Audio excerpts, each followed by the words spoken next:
Ladies and gentlemen, before we begin, may I ask you all to switch your cell phones off if you have them on, because they seem to be interfering with the transmissions inside the room. So if you could do so, it'd be much appreciated. Thank you.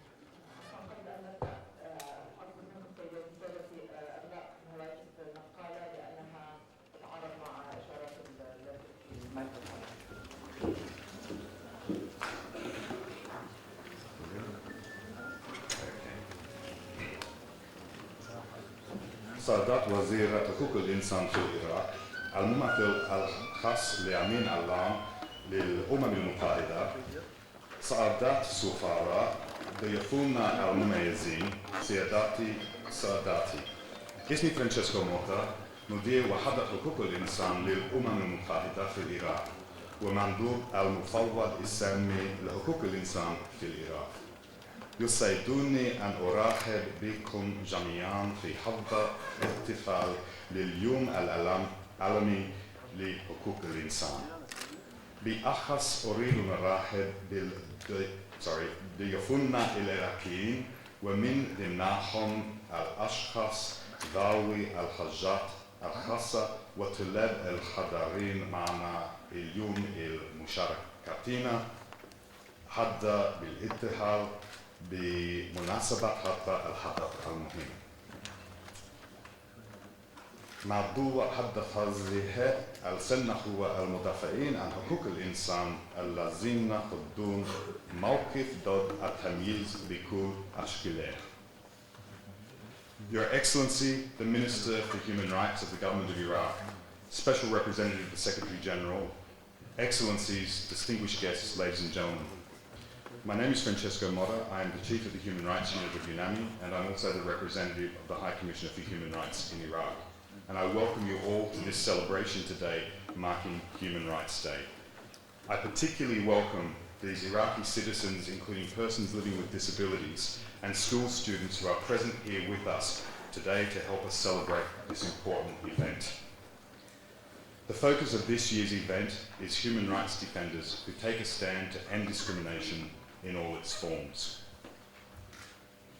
As the Secretary General of the United Nations, Ban Ki-moon, states in his press release marking International Human Rights Day, laws to protect and promote human rights are indispensable, but quite often progress comes down to people, courageous women and men striving to protect their own rights and the rights of others, determined to make rights real in people's lives. It is these human rights defenders to whom we dedicate this year's observance of Human Rights Day. Defenders are a diverse group. They might be part of a civil society organisation or a journalist or even a lone citizen spurred to action by abuses close to home. But they all share a commitment to expose wrongdoing, protect the most vulnerable and end impunity. They stand up, they speak out, and today they tweet in the name of freedom and human dignity. Human rights defenders play a vital role in the fight against discrimination. They investigate violations and help victims gain justice and support.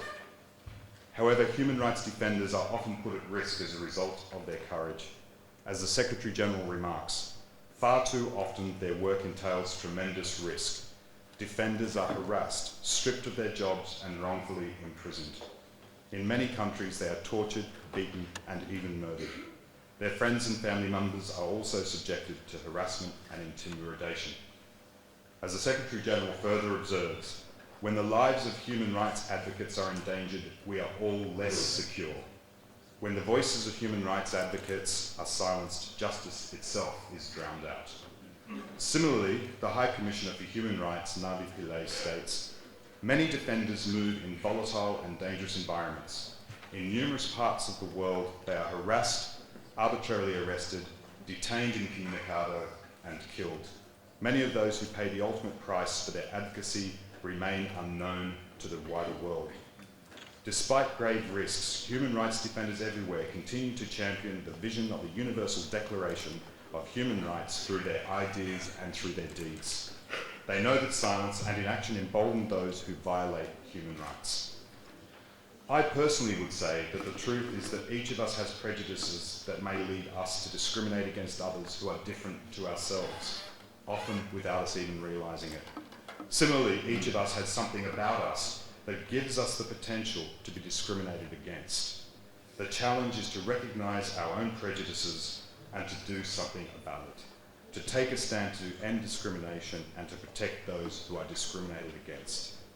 As the High Commissioner for Human Rights observes, experience has shown it that when others are oppressed or excluded, our freedoms and prosperity rest on shaky ground. That is why I call on all of us everywhere to speak up against discrimination and stand by human rights defenders today and in the year to come.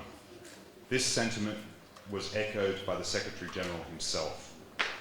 On this Human Rights Day, let us be inspired by those seeking to make our world more just, and let us remember that everyone, no matter their background, training or education, can be a human rights defender. So let us use that power. Let each of us be a human rights defender.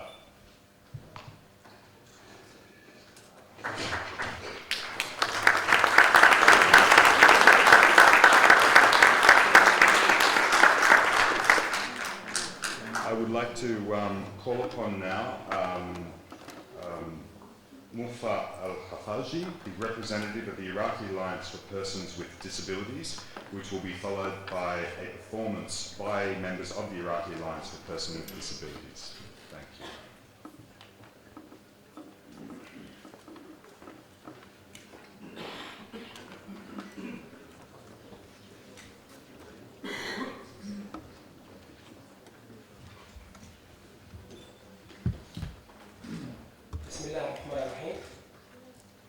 I prefer to speak in Arabic, it's my more base language. معالي وزير حقوق الإنسان الأستاذة وجدان سالم المحترمة، السيد ممثل الأمين العام للأمم المتحدة السيد ملكرت المحترم، السادة السفراء والدبلوماسيين والضيوف الكرام، السلام عليكم. حقيقة إنه يوم فرح كبير للأشخاص ذوي الإعاقة في العراق، لأن هكذا رقي للتواصل المستمر مع من يهمه شأن هذه الشريحة الكبيرة في العراق.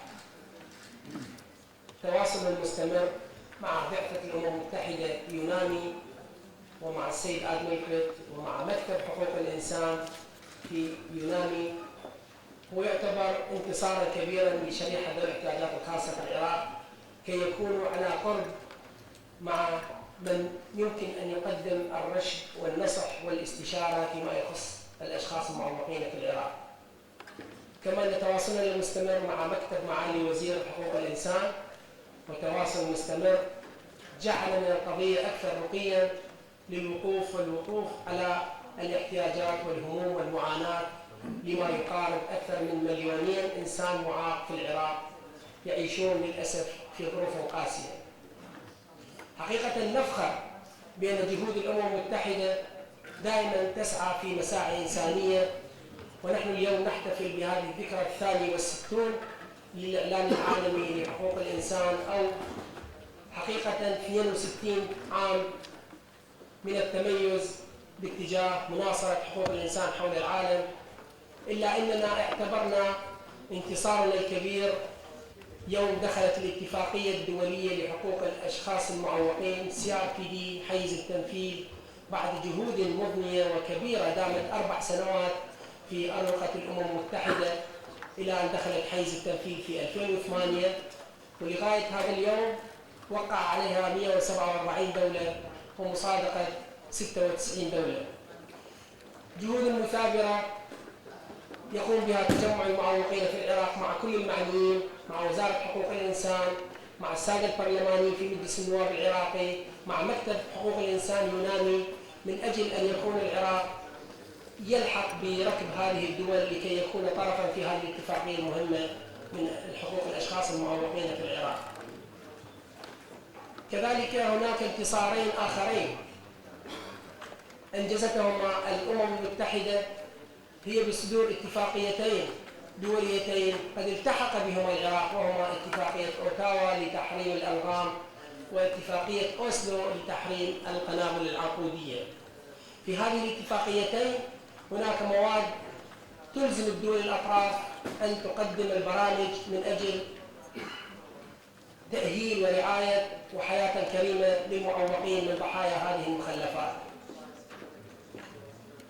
كما يسعدنا في هذه الفرصة أن ننتهز هذا الحضور الكريم ونؤكد على مطالبنا بأن تفعل المادة 32 من دستور العراق التي نصت أن ترعى الدولة المعاقين وذوي الاحتياجات الخاصة وتكفل تأهيلهم بغية اندماجهم الكامل بالمجتمع ويصدر ذلك بقانون. كذلك وفق المادة 33 من اتفاقية CRPD لحقوق الأشخاص ذوي الإعاقة أجازت وألزمت الدول بتشكيل جهات وطنية ومؤسسات كي تقوم بتنفيذ مواد الاتفاقية 50 مادة.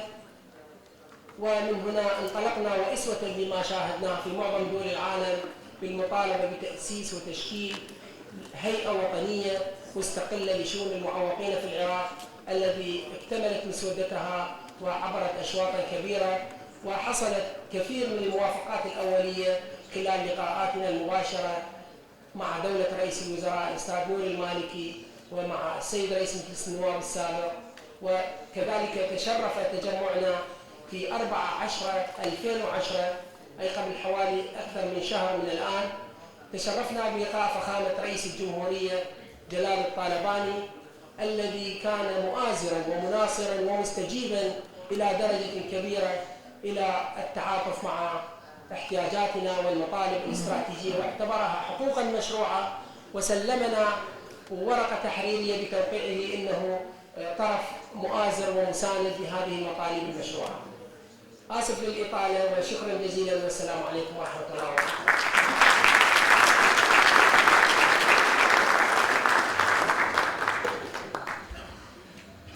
Thank you very much. I now present to you, ladies and gentlemen, and I'm very pleased to be able to present to you a performance by the Iraqi Alliance for Persons with Disabilities. Thank you.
الانسان راح ابويا للعراق مثل الانسان راح ما فيك انتكاس فوق الغيب راس ما فيك انتكاس فوق الغيب راسه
أشوفك يا وطن وبغداد دار السلام، لكن شبيدي عالزمن خلا نعيش بظلام. أحلم أشوفك يا وطن وبغداد دار السلام، لكن شبيدي عالزمن خلا نعيش بظلام. لو حتى عيني ما ترى إحساسي وبقلبي يرى، لو حتى عيني ما ترى إحساسي وبقلبي أرى بغداد وأهلي والوطن، بغداد وأهلي والوطن، العراق العراق وأهلي والوطن، بغداد وأهلي والوطن، صارولي نبع الإلهام. يا ريتني أملك بصر واتمتع بأوصافه، عايش بحسرة شافته واحسد عيون الشافك. يا ريتني أملك بصر واتمتع بأوصافه، عايش بحسرة شافته واحسد عيون الشافك. الدنيا والله يا وطن ما تسوى كل شي خلافك، الدنيا والله يا وطن ما تسوى كل شي خلافك. لو حتى عيني ما ترى بإحساسي وبقلبي أرى، لو حتى عيني ما ترى بإحساسي وبقلبي أرى، بغداد وأهلي والوطن، العراق وأهلي والوطن، بغداد العراق وأهلي والوطن، بغداد العراق وأهلي والوطن، صارولي نبع الإلهام.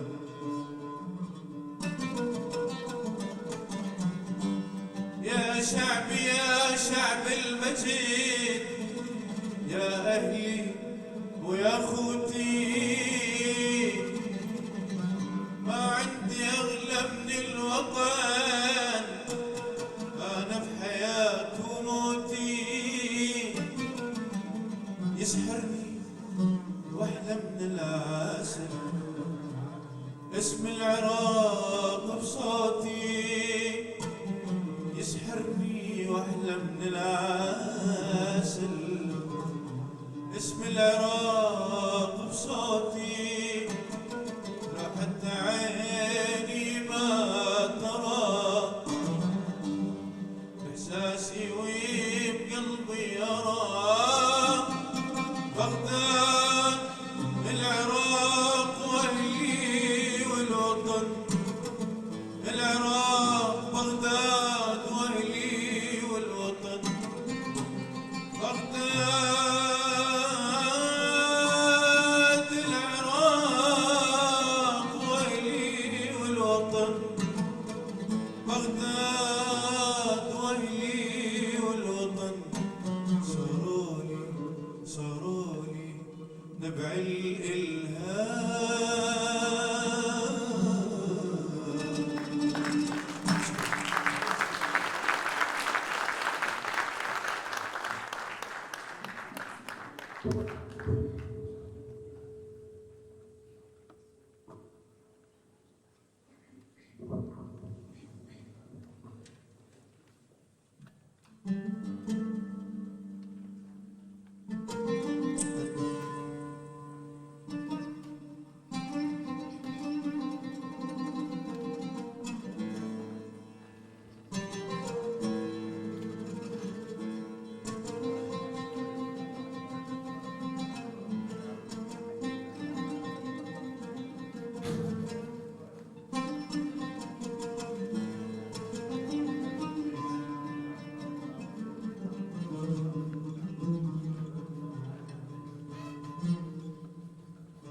يشبه وطننا معايا ونخلة وهوا بالوصوف موصوف جنة وبد ما نرضى بسواه هو بيت المؤمنين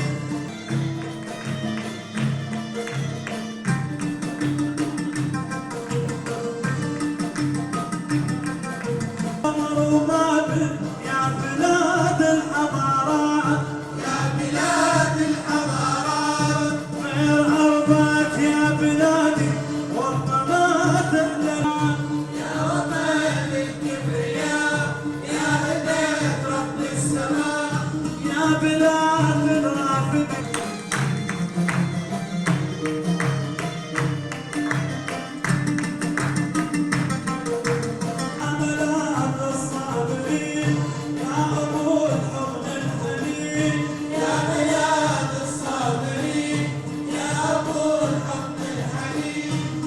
شميسنا اليوم طيبة نورين الدنيا بضوء بالوصوف موصوف جنة وبالماء نرضى سواه يا وطن يشبه وطن معايا ونخوة وهواه بالوصوف قبلتان ضاع الأمة الدنيا ما تسوى سواه.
العزف الرائع اللي قدمته وأطربتنا بمقاطع من الأغاني العراقية الأصيلة. ممثل العام الأمين العام للأمم المتحدة، السيدات والسادة الحضور، السادة السفراء، ضيوفنا الأكارم، السلام عليكم ورحمة الله وبركاته. تمر اليوم الذكرى 62 للإعلان العالمي لحقوق الإنسان، وهو أهم وثيقة بالعصر الحديث تخص الإنسان بعد القيم الإنسانية المستمدة من الأديان السماوية والموروث الإنساني، والتي تأسست عليها كل الاتفاقيات والتعهدات والصكوك الدولية والإقليمية التي تسعى الدول المتحضرة والمتنورة العمل والالتزام بها قدر المستطاع. ويعتبر العراق من الدول التي تسعى للحاق بالركب الدولي لتعزيز وضمان حقوق الإنسان بعد أن تحققت المناخات السياسية والاقتصادية والاجتماعية. دعوني اليوم أشير إلى أن المرحلة القادمة تتطلب التركيز فيما تتطلبه على جانبين. الجانب الأول أقتبسه من كلمة الأمين العام للأمم المتحدة لهذا العام، والذي قال فيها: الاحتفال بيوم حقوق الإنسان نكرسه هذا العام لهؤلاء المدافعين عن حقوق الإنسان. هنا أريد أن أشير إلى أن المدافعين عن حقوق الإنسان يجب أن تكون من أولوياتنا في العراق كيفية حماية المدافعين عن حقوق الإنسان، سواء كانوا حكوميين أو ناشطين كأفراد أو منظمات. إن توفير الحماية لهؤلاء هو الذي سيضمن استمرار العراق في خطاه لبناء دولة ديمقراطية تحترم الحقوق المختلفة للمواطن العراقي. ولا يسعنا اليوم إلا الإشارة والإشادة بشجاعة وتفاني المدافعين عن حقوق الإنسان، وأخص بالذكر منهم موظفي وزارة حقوق الإنسان. فرغم العدد الغير القليل الذي قدمته الوزارة من شهداء خلال هذا العام فقط، ورغم الاستهدافات الكثيرة، فما زال موظفونا يعملون بنفس الروحية وبنفس الشجاعة.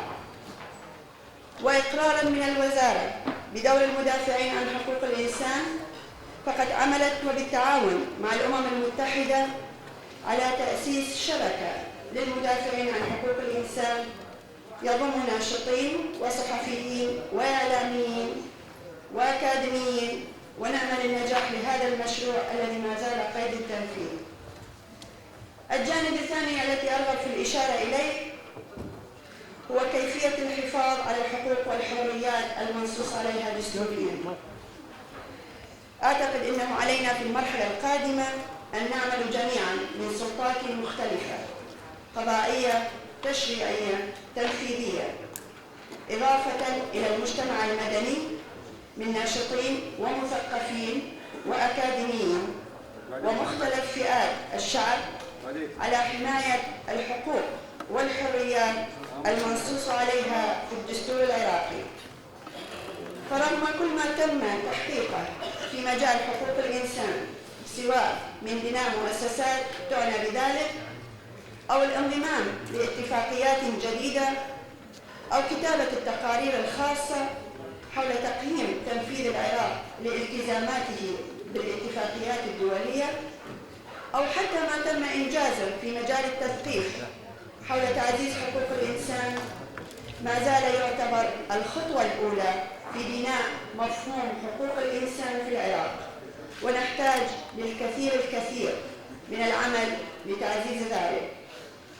كما أود الإشارة إلى أن حصول العراق متمثلا بوزارة حقوق الإنسان على جائزتين دوليتين لعام 2010 في مجال حقوق الإنسان له اعتراف وتشجيع دولي لما يقدمه العراق من جهود استثنائية لبناء وتعزيز مفهوم حقوق الإنسان رغم كل الظروف التي يمر بها.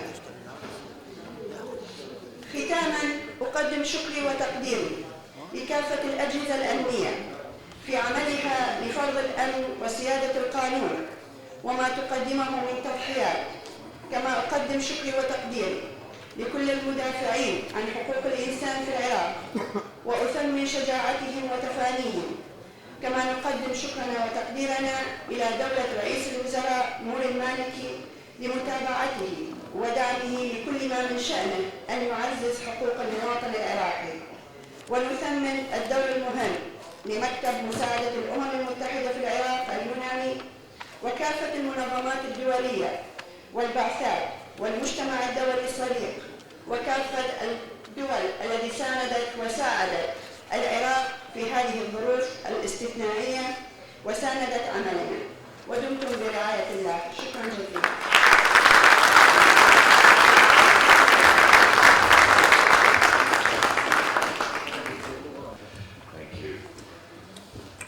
I'm extremely pleased now and very honoured to present to you a special performance. Thank you.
لا أخاف الموت أبدا حين يعلو ويقترب. الازدواج المغترب أبير أبعد وأقترب. لا أخاف الموت أبدا حين يعلو ويقترب.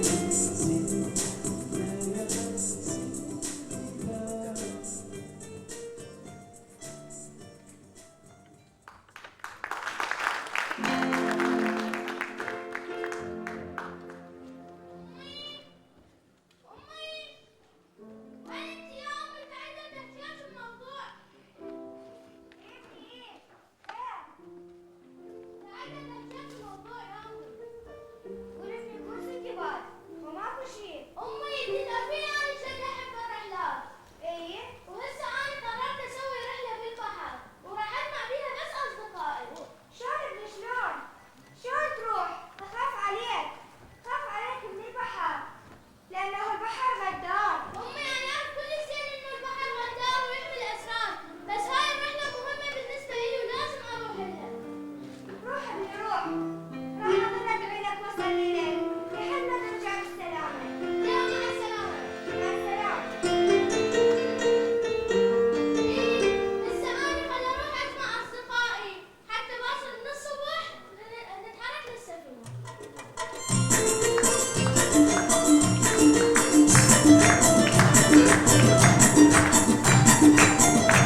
والهوش عالي.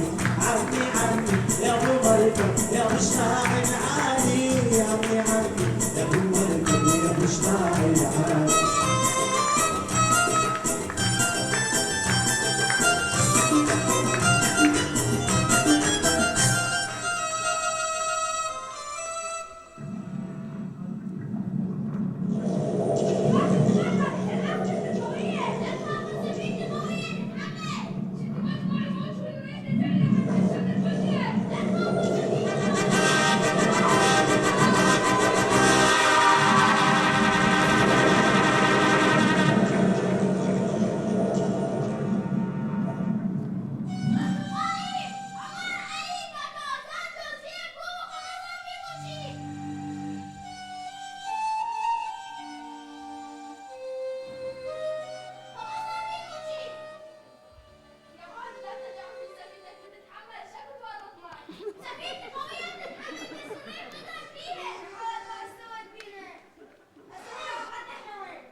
شوفها المشلونهم صدقوا مشتاقين دور عيونهم رايحين شوفها المشلونهم صدقوا مشتاقين دور عيونهم عبيدا كنت وجدته جاي من نخلة غلة عبيدا كنت وجدته جاي من نخلة غلة وبطلت بك يا وطنك نحرسك بالعالي عمي يا ابو ملكة يا بشراعي العالي عمي يا ابو ملكة يا بشراعي العالي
لو طالت غربتي انتي تبغي امي وابويا وعزتي اشتاق لو طالت غربتي انتي تبغي امي وابويا ويرحم يا ربي يحميها يسعد اهاليها يا ربي يحميها يسعد اهاليها عن السلام بيت سلام وطني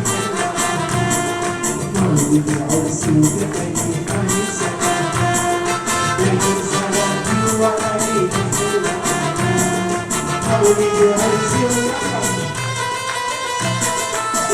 الأديان إيد وحدة بلدي والناس الرب واحد يكفي الأديان إيد وحدة بلدي والناس الرب واحد يكفي يا ربي يحميها واسعد اهاليها يا ربي يحميها واسعد اهاليها يا ربي يحميها واسعد اهاليها يا ربي يحميها واسعد اهاليها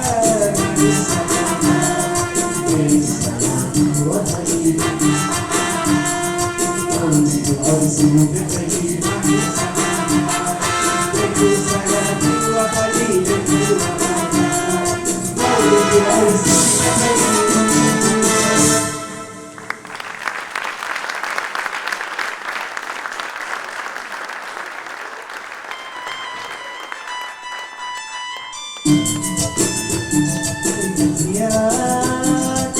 عيد وحدة بلدي والناس الرب واحد ينتمي للناس عيد وحدة بلدي والناس الرب واحد يا ربي يحميها واسعد اهاليها يا ربي يحميها واسعد اهاليها يا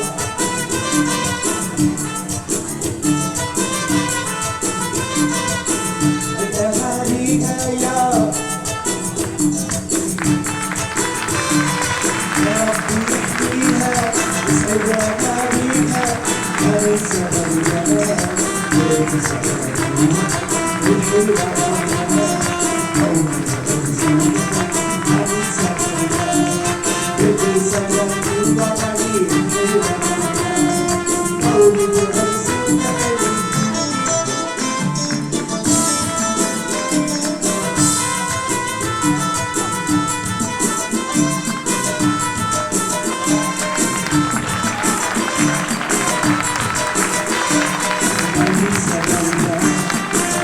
Thank you.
Well, that was another extraordinary performance.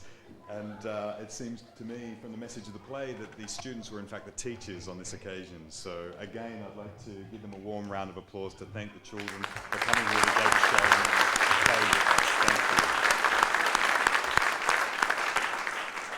يشرفونا الآن أن أدعو السيد الممثل الخاص للأمين الأمم المتحدة السيد أد ملكت I'd like now to present to you with great honour the Special Representative of the Secretary General for the United Nations in Iraq, Mr. Ad Melkert. Thank you.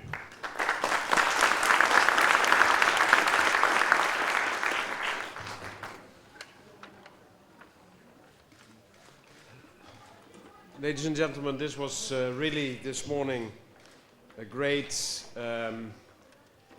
confirmation of the will to plea for unity and equal rights in Iraq. And I'd like to thank very much the Alliance for Persons with a Disability and the Mama Iser school kids to show us what really happens on an everyday basis in this country, and we are proud as UN to host them today, but actually we are the guests of the Iraqis to assist them, to be with them in working towards a future that really will meet this aspiration that we saw performed and expressed so marvelously this morning. So thanks to all that have organized that, and thanks to all that are here with us today. أشكركم جزيلا. أعتقد أن هذا ما رأيناه هو تأكيد على ضرورة الوحدة وعلى ضرورة الحقوق في العراق. أود أن أتقدم بالشكر الجزيل لتجمع المعوقين في العراق ولمدرسة ماما أيسر بما أظهروه لنا بما يعني أو بما يعيشه المواطن العراقي بشكل يومي وكل يوم. ونحن طبعا رأينا هذا الاستعراض الرائع. بالنسبة لنا طبعا اليوم نحن نستضيف هذا الحفل، ولكننا نحن كأمم متحدة في الحقيقة بالأمانة نحن إلا ضيوف عليكم هنا. طبعا نحاول بقدر الإمكان أن نساعد فيما نستطيع وأن نعمل سوية تجاه تحقيق هذا المستقبل الذي هو بحاجة كبيرة لمثل هذه التطلعات التي رأيناها اليوم من خلال هذه المناظرة وهذه السفية. مرة أخرى أود أن أتقدم بالشكر لكافة الأشخاص الذين قدموا هذا اليوم والذين ساعدوا على تنظيمه. شكرا جزيلا. Madam Minister, distinguished guests, I welcome you today to this Human Rights Day event. At its core, Human Rights Day is a celebration of humanity and the rights of individuals and communities that are based on universally accepted principles. It's a time to reflect on achievements and challenges and an opportunity to renew, collectively, our commitments to making the world a safer and just place for all people. It is about remembering the importance of upholding principles of human rights despite political, cultural, and religious diversity in times of war and in times of peace, and recognizing the needs of the most vulnerable, including refugees and internally displaced persons. Notable achievements towards improved monitoring of human rights have been realized in Iraq. At this time last year, an amendment to the electoral law ensured the country's many minorities representation in parliament. In June 2010, the country completed its first universal periodic review. Initial ratification of the International Convention for the Protection of All Persons from Enforced Disappearance was made on 23 November, paving the way for the Convention to come into force. As in any country, challenges remain, particularly to a new incoming government. The Independent High Commission for Human Rights, approved by law in 2008, is still awaiting appointment of commissioners, and the National Action Plan on Human Rights should be developed. As another example, legislation ratifying the Convention on the Rights of Persons with Disabilities must also be enacted. Today coincides with the end of 16 days of activism against violence against women. and as such provides an opportunity to reflect on broader goals for improving the rights of women through self-determination, access to services, education, and gainful employment. A draft law on assistance for women without income must still be brought to a vote, and meaningfully targeted programming supporting vulnerable women must be integrated into government, civil society, and donor planning work. Atrocious recent events targeting in particular the Christian community remind us that work must still be done to ensure greater protection of Iraq's minorities against violence and discrimination.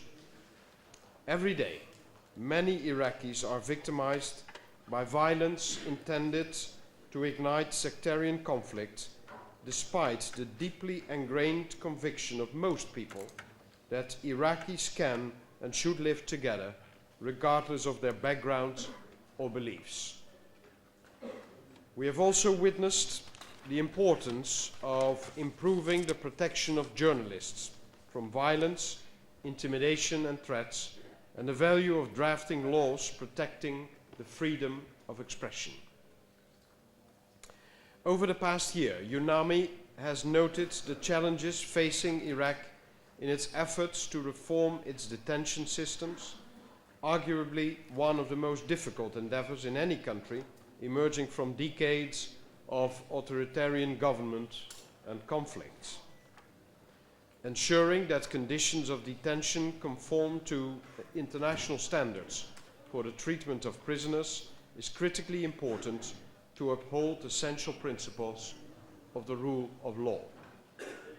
On this day, we would like to reiterate our universal call to refrain from carrying out the death penalty and would encourage Iraq to consider banning this instrument as a fundamental feature of applying justice in a new Iraq.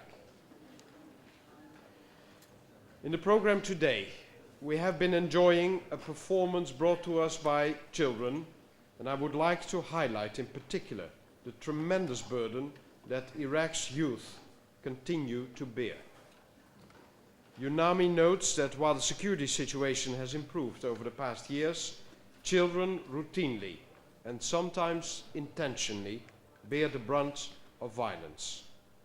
Landmines, recruitment of children by militant groups, attacks on minorities and Iraqi armed forces, and violent events targeting civilian facilities have resulted in the death and maiming of hundreds of children this year. A child's right to protection is paramount, and we must all collectively ensure that we are doing our part to defend it, through government legislation and the rule of law structures, through funding and programming by the international community, and through civil society-led peace-building initiatives at the community level. UNAMI and the UN agencies renew their commitment today to help Iraq's government and people meet their goals. We are grateful for the support from member states here with us today for making this possible. The UN has made it a priority to provide meaningful support to a national action plan for human rights.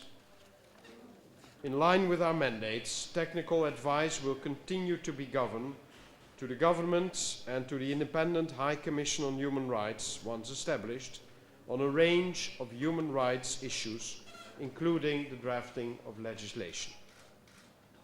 Capacity building initiatives and programs with government actors and members of civil society on human rights standards and their implementation will also be stepped up. In closing, I would like to congratulate the people of Iraq for their courage in the face of many challenges and changes that have dramatically affected their lives over the past years. I would also like to take this opportunity again to commend political leaders and elected representatives for their successful efforts towards partnership and collective decision-making during this period of government formation. The UN stands ready to support Iraq and its people as they continue to move forward towards the realization of their great potential. Thank you very much.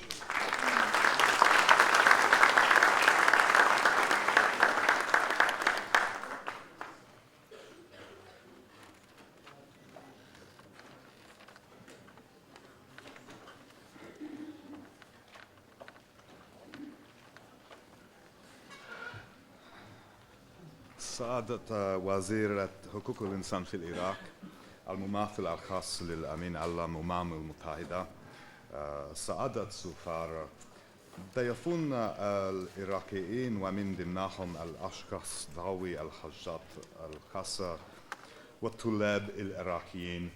Shukran jazilan. Thank you very much for your presence here today. That concludes the ceremony. I hope you've enjoyed the entertainment. I would like particularly to thank the representatives from the Iraqi Alliance for Persons with Disabilities and for our special presentation by Iraqi school children. It's been a thoroughly entertaining day and I hope that you have enjoyed it. I'd just like to remind you and invite you now to a luncheon which is going to be hosted in the restaurant here in the Wan compound, to which you're all invited, and we look forward to seeing you there. So thank you very much. Thank you.